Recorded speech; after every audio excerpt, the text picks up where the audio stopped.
Hey guys, Lord here, back with another Remnant 2 build video. Today's video isn't going to be going for a super mega DPS insta-slayer build, but rather a fun build that I made that does insane damage over time with bleed. Now I've already made a bleed video, so this is kind of a continuation as I've had a chance to reroll, play on higher difficulties, and do a bunch of other things. And I've looked into as many ways as I could find to bleed enemies so far and try to throw them all into one build for just kind of a fun runaround type of way.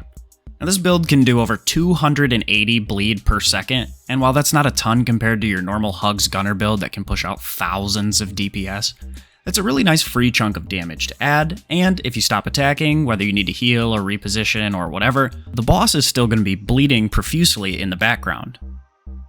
But before we start, I want to tell you that today's video is brought to you by DVING. DVING is a service that provides tons of options for a multitude of games, including weapon unlocks, camos, level and boss clearing, and so much more. They're now offering their services for Remnant 2, including leveling up, build crafting, archetype and weapon unlocks, and even beating bosses. So if you're struggling with a boss or want to get your hands on some higher difficulty rewards, but you don't have the time or desire to trudge through a higher difficulty campaign, look no further than DVING. With tons of great reviews, your satisfaction is all but guaranteed. Be sure to head to DVING.net for all your Remnant 2 needs. Huge thanks again to DVING for sponsoring the video. Let's go ahead and get back into the build.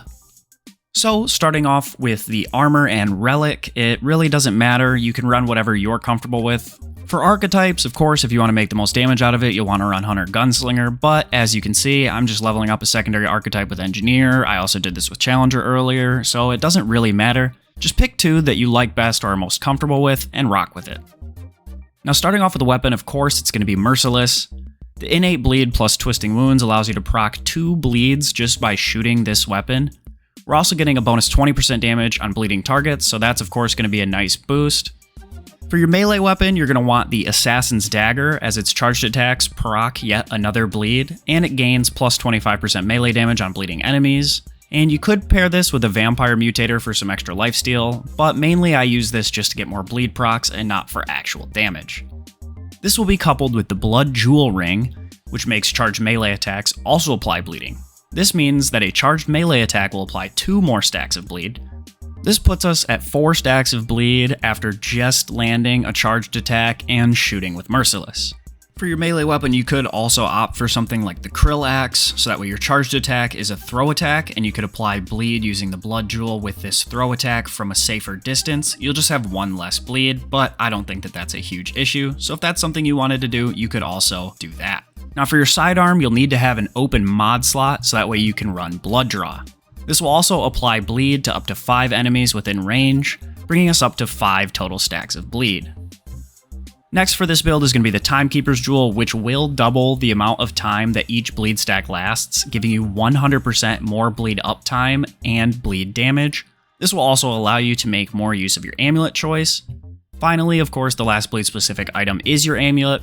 It's going to be your choice of Abrasive Whetstone for extra crit and crit damage on bleeding enemies, or the Ravager's Mark for just a flat additive bonus damage against bleeding targets.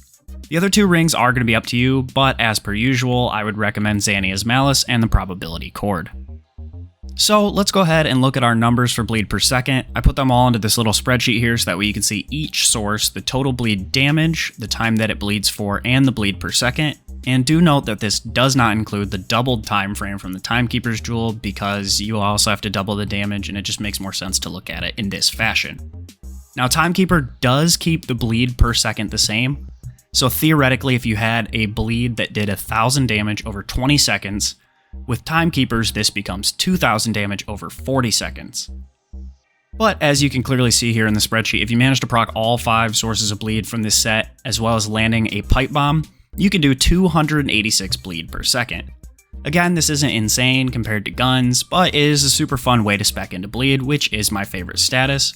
I've been having a lot of fun running this while leveling up my other archetypes, and I thought you guys might enjoy it as well. So if you guys did enjoy today's set video, please be sure to leave a like down below to support the channel entirely for free. If you'd like to see more Remnant content in the future, do consider subscribing so that way you never miss an upload. And with all that being said, guys, thank you so much for watching. I wish you all a good day and happy hunting.